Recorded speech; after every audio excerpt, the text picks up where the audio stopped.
Mwenyezi Mungu ametupa neema uhai na afya njema. Tumekutanika hapa katika mkutano huu wa mwaka wa jumuiya hii kama mwendelezo wa kila mwaka kufanya mikutano hii. Nishukuru uongozi pamoja na bodi ya ushauri kwa kunialika na kunipa heshima ya kuwa na nyinyi hapa leo kama mgeni rasmi. Nimefarijika na nimefurahi sana. Lakini kwa kweli nipongeze jumuiya kwa kuwa na mwendelezo wa mikutano hii. Sio jambo rahisi sana, lakini wameweza kumanage kuwa wanaandaa mwaka hadi mwaka. Na kama walivyotangulia kusema na wengine nyinyi mlihudhuria mwaka juzi walipofanya mkutano kama huu kule Zanzibar.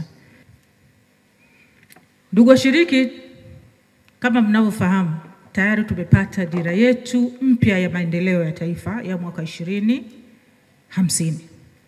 Na inayo malengo yake ambayo ni ambitious kwa kweli. Tunataka kuwa upper middle income country kufikia 2050 kwa kipato cha dola za Kimarekani 7,000 kama kipato cha mwananchi kwa mwaka. Sasa kufikia huko kuna kazi ya ziada tunatakiwa tuifanye kila mmoja wetu. Kwa hiyo tujiulize kama jumuiya hapa, malengo ya jumuiya hii yatawezaje kuchangia katika kutekeleza dira ya maendeleo ya taifa ya 2050. Dira yetu hii inayo misingi mitano. Kwanza ni demokrasia, haki na uhuru. Kuna msingi wa utu, amani na umoja, utajiri na rasilimali asilia. Pamoja na msingi wa tano ni utamaduni na maadili ya taifa. Sasa ukiangalia katika misingi hii mitano, mnaanza kuona nyinyi mnafiti wapi. Hasa kwenye utajiri huu na rasilimali asilia, yani hapo hasa ni mahali penu kabisa. Kwa hiyo mkaangalie kiundani, mkisoma ile dira, nyinyi mnaendaje sasa kwenye kuchangia hili kufanikiwa. Lakini mbali ya kutekeleza dira yetu, tunao mpango mahususi wa taifa wa nishati ambao unaitwa National Energy Compact ya 2025-2030. Na hapa pia mnao mchango mkubwa kama wagunduzi wa malighafi za nishati. Kwa ushiriki wenu kwa kweli ni muhimu sana, ikiwemo kwenye wanaita ile energy transition. Tunatokaje kutoka kwenye matumizi ya nishati ambayo si safi kwenda kwenye ile ambayo ni safi. Kwa sababu nishati ambayo si safi inatuletea gharama kubwa, ikiwemo nyingine za kiafya. Maana nyingine huzioni moja kwa moja, lakini madhara yake yanaweza kaja kuwa yanaongeza gharama kwenye upande wa sekta ya afya. Sasa na nyinyi mna mchango mkubwa kuona tunahamaje kutoka sehemu moja kwenda nyingine. Kumekuwa na jitihada mbalimbali, ikiwemo za kugawa mitungi ya gesi, ikiwemo za kuhamasisha watu watumie umeme, lakini kuondoka kutoka kwenye tabia ya sasa ya kutumia mkaa au kuni kwenda huko inahitaji elimu ya ziada. Na wakati mwingine changamoto inakuwa mtu kununua huu mtungi ukishaisha kwa hela ya mkupuo kwa mwananchi ambaye amezoea kununua kipimo cha mkaa cha 1,000-2,000. Tunafanyaje?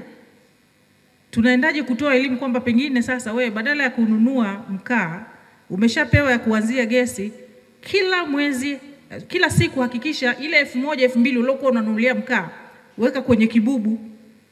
Gesi kiisha unayo hela ya kutosha ya kununulia gesi.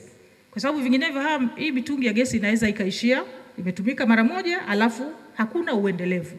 Lazima tuwafundishe mbinu rahisi za wao kwenda kununua tena itakapoisha. Ikiwemo hii ya kuweka kama vile ananunua mkaa wa kawaida. Kama alikuwa anatumia 1,000 basi kila siku aiweke 1,000.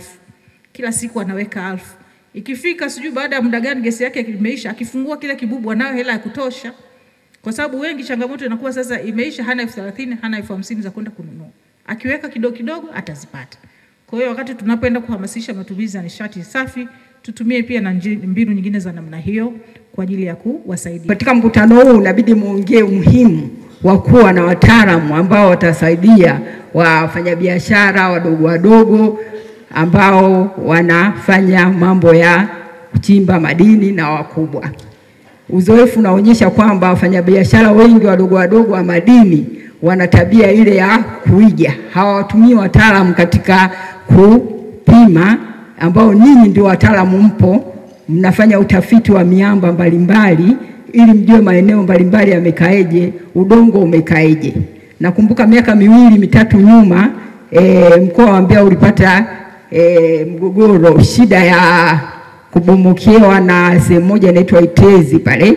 Kwa hiyo kama wataalamu mngejua aina ile ya udongo, ule mlima ule, tungetafuta suluhisho la mapema ili mvua zinavyonyesha nyingi sitokee kitu kama kile ambacho kiliweza kutokea. Najua katika mkutano huu mtaeleza changamoto nyingi, mtabadilishana uzoefu ambao upo wa maeneo mbalimbali kutoka Geita, Kahama, tumesikia hapo wako Wabariki ambao wanafanya uchimbaji mkubwa sana maeneo yale.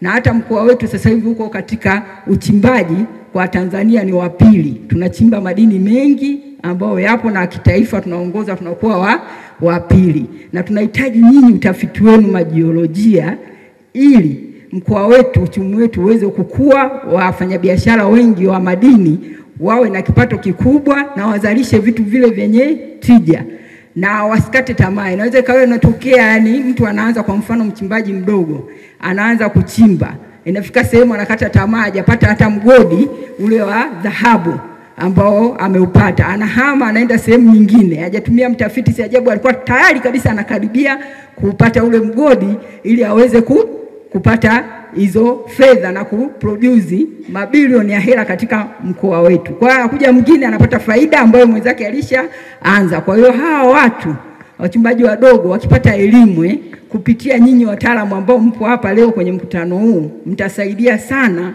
kuinua uchumi wa mkoa wetu wa Mbeya na kupata madini mengi ambayo yatachimbwa zaidi, na tunaweza tukawa wa kwanza katika taifa kama nilivyosema hapo nyuma. Ndugu mgeni rasmi, kwa historia fupi, Jumuiya ya Jiolojia Tanzania ni jumuiya ya wataalamu wa jioloji na geosayansi kwa ujumla iliyoanzishwa mwaka 69 ili kuwaunganisha wajiolojia na wanageosayansi wa Tanzania. Jumuiya ina wanachama zaidi ya 4,000 waliosomea masuala ya jiolojia na geosayansi kutoka vyuo mbalimbali vya ndani na nje ya nchi.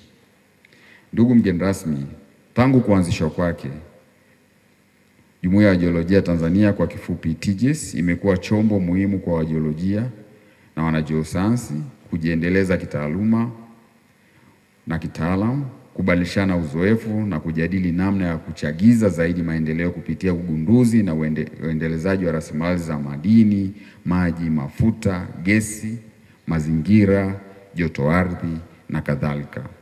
Aidha, kupitia TGS wajiolojia na wanageosayansi hupata fursa ya kupeana taarifa na kujadili teknolojia mpya zinazotumika duniani ili kuongeza tija na katika tasnia hii. Kwa kifupi, hata jana vile tumetembelea site ya uchorongaji katika kuexplore joto ardhi, na mashine tulioikuta pale tumeambiwa ni drilling rig ambayo haipatikani ya mfano ule Afrika nzima, lakini sisi kama Tanzania, kama serikali tunayo.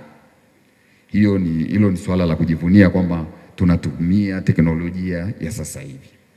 Kwa hiyo tulijifunza. Ndugu mgeni rasmi, katika kuhakikisha malengo ya kuanzishwa kwa jumuiya yanafikiwa, TGS imekuwa ikiandaa makongamano, mikutano, semina, mafunzo ya muda mfupi na ziara za kijiolojia kwa wanachama wake. Shughuli hizi huwezesha wanajumuiya pamoja na mambo mengine kujengewa uwezo, umahiri katika maeneo mbalimbali na kuwa na uelewa mpana wa jiolojia ya Tanzania na dunia kwa ujumla. Na katika hili naweza nikasema umetuchallenge vile vile kabla hatujaingia hapa. Mbali na sisi kujielimisha wenyewe, tunapaswa kuelimisha jamii vile vile, kwa sababu tasnia hii ni muhimu. Pengine tutakusikia hata kwenye hotuba yako vile vile. Tuanzie mashuleni, lakini na kwa wachimbaji wadogo inabidi tuwafikie. Ndugu mgeni rasmi, kwa kuendelea kuwajengea uwezo wa wanajumuiya Mchango wa TGS unaendelea kuonekana katika ugunduzi na uendelezaji wa migodi ya madini mbalimbali nchini, upatikanaji wa maji ya ardhini, ugunduzi na uendelezaji wa mafuta na gesi, utafutaji wa nishati ya joto ardhi na kadhalika. Kufanya hivi, TGS imeendelea kusaidia juhudi za serikali katika kuchagiza ustawi wa rasilimali, hususani zile zilizopo katika sekta ya uziduaji, kwa maana extractive industry. Ndugu mgeni rasmi, jumuiya imeendelea kupiga hatua siku hadi siku katika kujiboresha. Miongoni mwa masuala ya jumuiya iliyofanikisha miaka ya karibuni ni pamoja na ununuzi wa eneo Dodoma, ambapo ofisi za kudumu za jumuiya zitajengwa. Hii itasaidia kutatua changamoto ya muda mrefu ya ukosefu wa ofisi ya kudumu inayokabili jumuiya. Ndugu mgeni rasmi, jumuiya pia imeendelea kushirikiana na jumuiya zingine za kimataifa na kikanda. Miongoni mwa jumuiya hizo ni pamoja na Geological Society of Africa, Geological Society of Kenya, Uganda na zingine nyingi. Katika mashirikiano haya, jumuiya imeendelea kujiimarisha na kunufaika kwa fursa mbalimbali. Kwa mfano, mwaka jana tulikuwa nchini Kenya, mwaka huu tulikuwa nchini Kenya kuhudhuria mkutano wa jiolojia wa Afrika, na tulikuwepo spectrum nzima ya uongozi mpaka wanafunzi tuliwakilisha. Ndugu mgeni rasmi, pamoja na mchango wa jumuiya katika ugunduzi na uendelezaji wa rasilimali mbalimbali, miongoni mwa changamoto ambayo jumuiya imeendelea kuifanyia kazi kwa kushirikiana na serikali ni kuanzishwa kwa bodi ya usajili ya wanageosayansi, yaani Tanzania Geoscientist Registration Board, TGRB. Ingawa hatujafikia tamati, hatua kubwa imepigwa katika kufanikisha swala hili na tunaendelea kulifanyia kazi. Ndugu mgeni rasmi, mkutano wetu wa mwaka huu umekuwa wa kipekee kwa kuwa unafanyika katika kipindi ambacho nchi yetu imeanza utekelezaji wa dira mpya, dira ya taifa ya maendeleo ya mwaka 2050. Aidha, mkutano unafanyika kipindi ambacho dunia imeshuhudia mapinduzi makubwa ya akili mnemba katika kuboresha ufanisi wa utendaji. Katika utekelezaji wa dira ya 2050, TGRB tunaiomba ndicho chombo sahihi kwa sisi wanajumuiya tunavyoamini cha kutuwezesha kufanikisha dira ya 2050 kwenye masuala ya madini, masuala ya maji na mengineyo. Kwa uhakika huu ukimaanisha kuweka mazingira mazuri ya kazi za wajiolojia kuaminika na wale wasio waaminifu kudhibitiwa kutokana na mwongozo utakaokuwepo. Kwetu sisi tunaamini huu ndio mwarobaini muhimu katika kufikia maendeleo tunayatazamia yanayotokana na madini na rasilimali mbalimbali. Ugunduzi wa migodi utaongezeka zaidi, ushiriki wa Tanzania katika madini utaongezeka zaidi, utafiti wenye tija utakuwa ni wa uhakika, na kwa maana nyingine mwishoni tutapata maendeleo tunayotarajia mwaka 2050.